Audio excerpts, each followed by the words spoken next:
zurda que mandó a la lona a Inoue.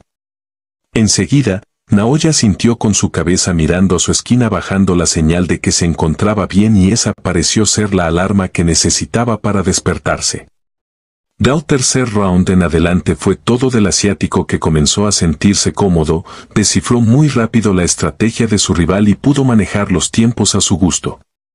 Del quinto en adelante se vio mucho más la diferencia de poder y Cárdenas se fue a la lona en el séptimo, pero lo salvó la campana.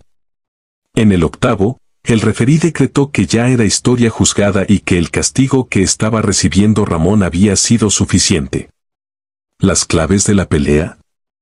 Por el lado de Cárdenas, el coraje, la valentía de ir hacia adelante y su tremenda pegada. Si bien era un tanto repetitivo en su forma de atacar, lo cierto es que lastimó mucho con sus ganchos al cuerpo y sus volados al rostro, tanto de izquierda como de derecha.